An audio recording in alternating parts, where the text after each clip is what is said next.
Hello, everyone. I'm Dr. Eric Fisk. I'm a professor of political science and government, and this is video 4 in my series, my own sort of thoughts and reflections on a fundamental shift in American politics and government that I think is happening right now, and the 2024 election being just sort of a defining event within that broader change.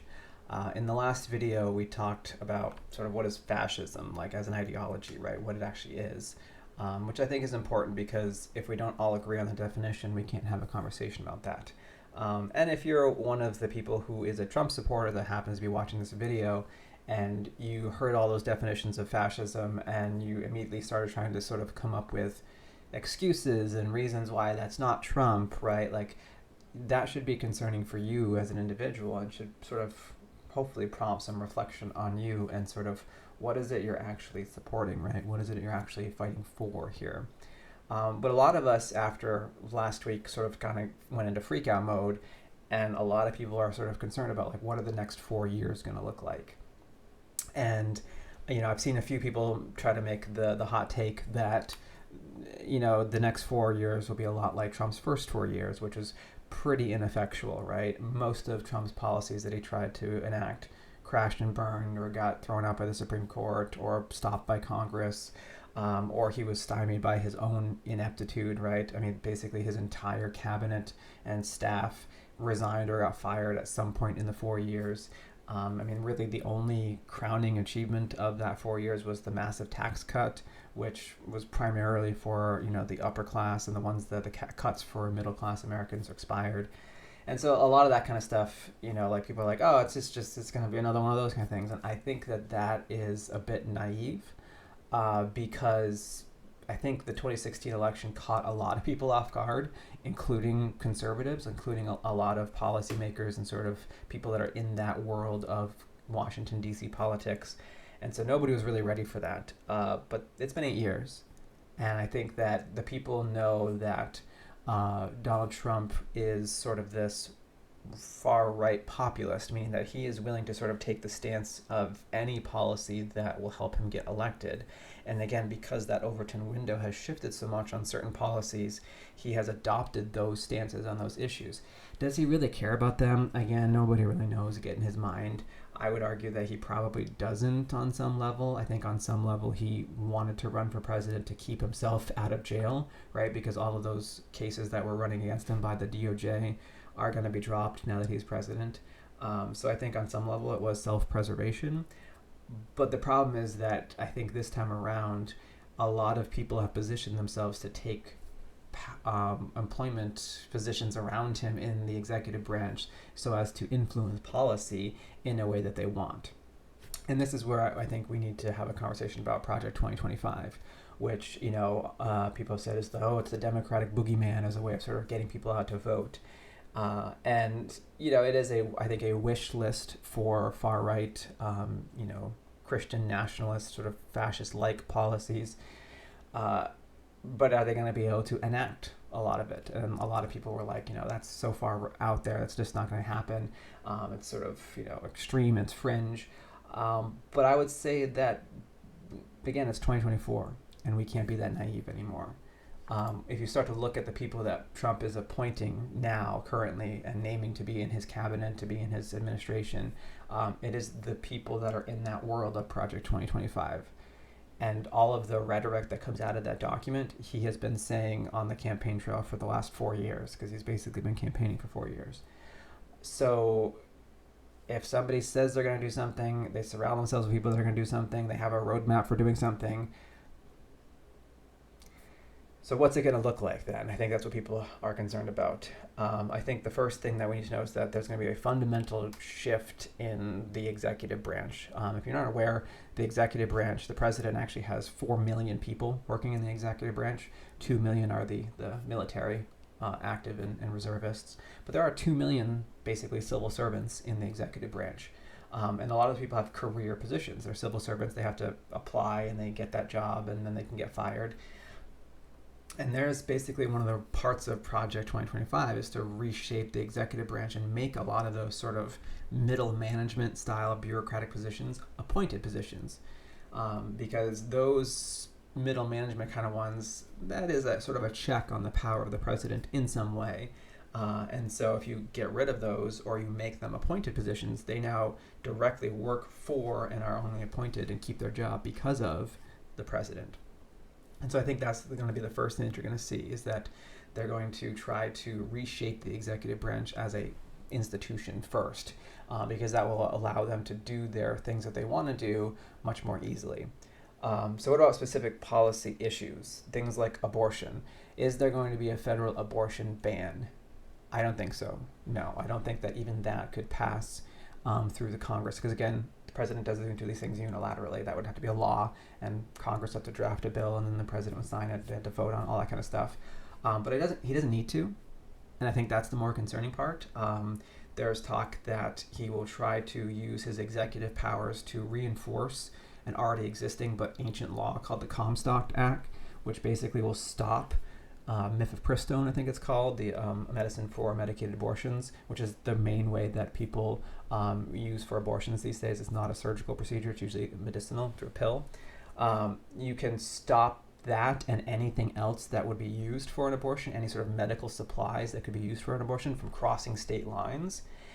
And if that's held up by the Supreme Court, which we'll talk about in a second, then de facto there would be a almost national abortion ban, or basically in a lot of states. So I don't think there's going to be a ban per se, but there's probably going to be an attempt at a de facto ban. Immigration was the other big issue. I don't see any reason why they wouldn't try to do exactly what they say they're going to do, and try to enact some sort of mass deportation of 11 million undocumented migrants. The logistics of that obviously have never been spelled out, as Trump tends to do, make big claims but don't explain how you're going to do it. So can he do it?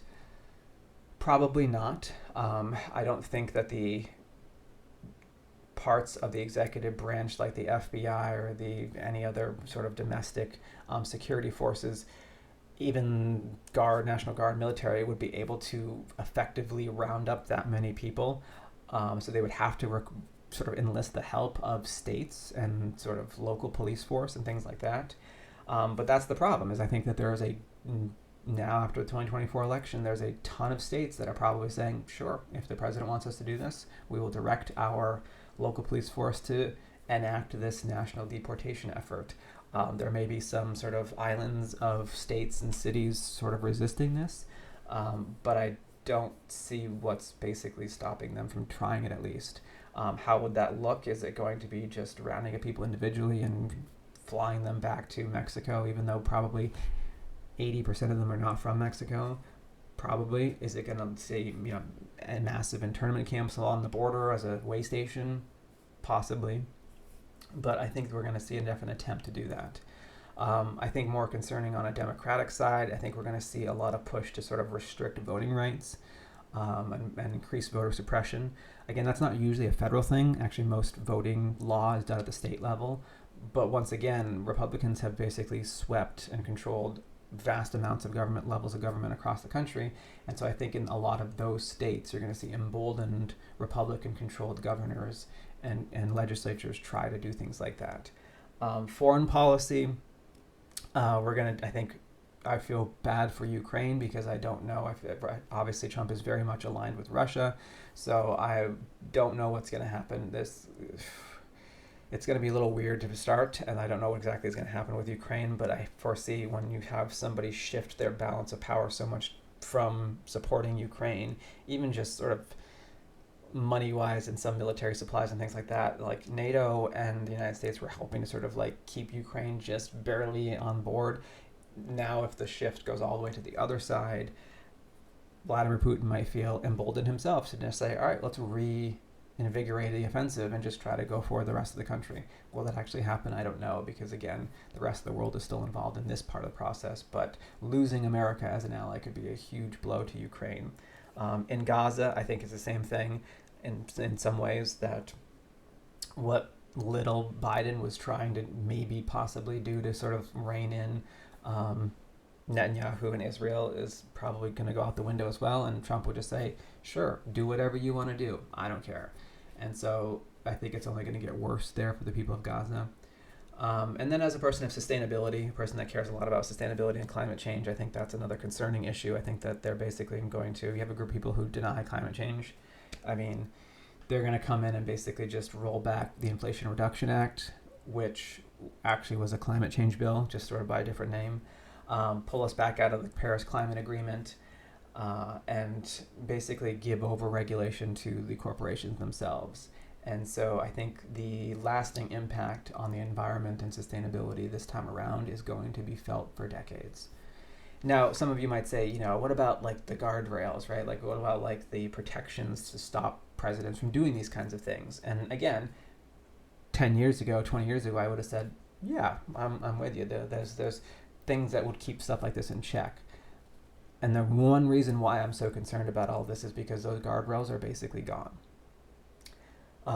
The Congress, again, is a majority rule by the House and the Senate. And although you might have a few moderate Republicans still in power, now I've seen this change, that it is the Trump party, right? It is the sort of Christian nationalist populist, whatever policies enact sort of Christian nationalist ideals that appeal to a broad enough swath of people. That's what they're going to do, and the people know it. And so, as we've seen time and time again, those that cross Trump are sort of excommunicated from the party in some way, shape, or form. And so I don't foresee any major Republican resistance. And since they have a control of both the House and the Senate, he's going to basically have carte blanche to just pass whatever laws he wants, and the Republicans are just going to probably rubber stamp almost all of that. The one maybe glimmer of hope is the filibuster, which I still think is the dumbest thing ever and anti-democratic, but it might be our one tiny sliver of hope because you need 60 votes in the Senate to pass things. But who's to say that this time around the Republicans don't just use their majority to finally get rid of the filibuster so that they can actually do the things that they want to do? They obviously don't care about democratic norms or things like that. Are there enough Senate Republicans to stop that change to the filibuster? I don't know. The Supreme Court itself, as we've seen from the Supreme Court cases the last few years, they obviously are purely ideologically bent. It's a supermajority for conservatives, and they're not really ultimately concerned with the law, right? It's ideology. And so presidential immunity case over the summer has given basically the idea that the president can do whatever he wants, even if it's illegal, as long as he's doing it as the president, it's okay. The deregulation cases over the summer, again, that guardrail of hopefully relying on the Supreme Court to be sort of the court of last resort to protect democratic institutions and sort of our normal functioning government, I don't think we can rely on that anymore. And so I think ultimately the final sort of parting thought on a lot of this is, are we going to descend into fascism in the next 4 years? No. Are we definitely on the path towards that? Yes. And I think it's the long-term implications that are going to be the worst part of this. I think that the short-term changes that are going to have long-term implications for our country, for our economy, for our democratic process is what really, really concerns me. And that's going to be what I talk about in my last video. So I'll see you there.